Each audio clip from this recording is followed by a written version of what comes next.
Welcome back to a new video on Ravel's Tombeau de Couperin. This time we will examine the exposition of his notoriously difficult Toccata. Even though it's one of the hardest pieces to master for the piano, its structure is very obvious with cohesive and comprehensible harmonic language. First we will listen to a recording from Belgian pianist, composer and improviser Brecht Valkenaars. You can listen to the full recording here, which was broadcasted for a program on the Belgian national radio station Clara.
The composition starts with the repeated note motif on E in blue.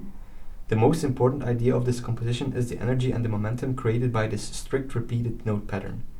It transforms into the green motif here, but essentially the core idea remains the same. Notice how the texture thickened over these first 5 bars here. The first theme is presented here. It is an extension of the repeated note motif. Generally speaking, traditional harmony in this piece is obscured by many 7th and 9th chords intervals. Occasionally an added 6 or sixth ajouté obscures the basic triads even more. But the key is very clear: E minor. In the first theme, the central idea is the quick alternation of these chords.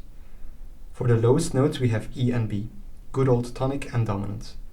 The tonic has a major 9th, F sharp, and the dominant is in fact an 11th chord by means of the 9th C sharp and an 11th E. This cell is repeated and then used in diminution in a faster harmonic rhythm to gain momentum and dynamic. It lingers on a tonic 9th chord. Notice the E minor 7th chord for the left hand and the B minor chord for the right hand. The fast harmonic rhythm returns and works its way down. This last phrase is repeated 2 times. A third repetition of the downward phrase is used to modulate to the relative major key of G major. So even though this harmonic language was quite novel for the time, the structure and basic harmonic ideas are still rooted in traditional harmonic schemes. The main theme is harmonized in the key of G major.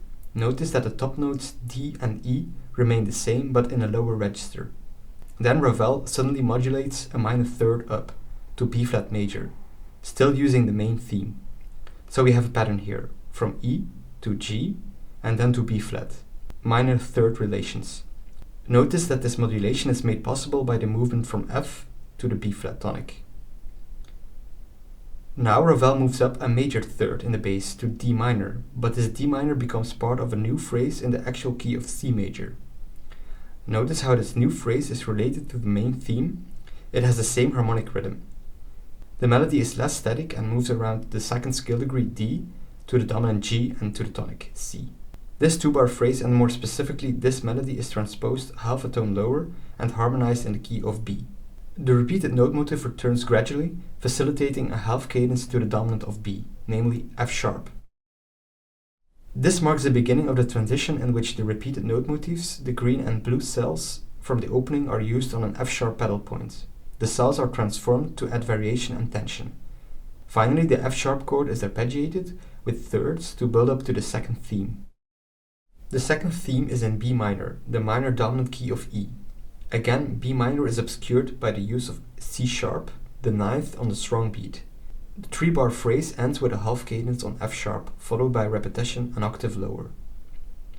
This dotted rhythm motif is then used to construct a tension-building rising phrase. The rising pattern is accelerated in this measure, creating a syncopated feeling. In the subsequent measures, the same motif is used, but now the harmony changes each half a measure. It rises more quickly than the passage before, creating a great suspense. This suspense reaches the new climactic section, starting with this arpeggiated E minor 7 chord. It is directly followed by a C 9th chord. You could also argue that it is just a C 9th chord on itself. The material starts to get more familiar because this rhythm is related to the first theme. And surely enough, the main theme returns, although it is harmonized differently now. In fact, the top notes, D and E, are the same as in the opening theme, but the chords could be a D minor 7th and a C 9 chord here. As with the first theme, this motif is repeated a couple of times before a diminution occurs, leading to the climax of the exposition on the fortissimo. The climax starts with the unexpected F sharp as part of a B pedal point, which becomes a descending transition. The repeated note motif returns after the low B, and this marks the ending of the exposition, at least for me. Quick side note, it is not uncommon to use material from the first theme in the section where the second theme occurs. This is something that Joseph Haydn did quite often, actually. In the development section, Ravel will use material from the exposition, just like classical composers would have done 150 years before his time. He will alternate the first theme in different and remote keys with material from the first transition. The piece gets a thrilling climactic ending with a crazy virtuosic recapitulation of the second theme and an incredible coda. Go head over to Brecht's channel for the full Toccata and Tombeau de Couperin. Here is what musicologist Denis Matthews had to say about the Toccata and Ravel's own performance. This toccata, from the first tingling repeated notes to its final flurry of alternating chords, forms a magnificent apotheosis of Ravel's piano writing. Repeated notes, extended chords, big leaps, and the overlap of hands are just a few demanding techniques that this movement requires. To bring out the melody which is interwoven in the chords, control busy passages and soft dynamics, and play at seemingly impossible metronomic marking makes successful performance of this movement even more difficult. While Ravel demanded clarity and precision of every note and always expected performance to follow his marking strictly, his own recording of this movement is in a slower tempo, which might suggest that the clarity of the notes outweighs the necessity to keep the actual metronome marking.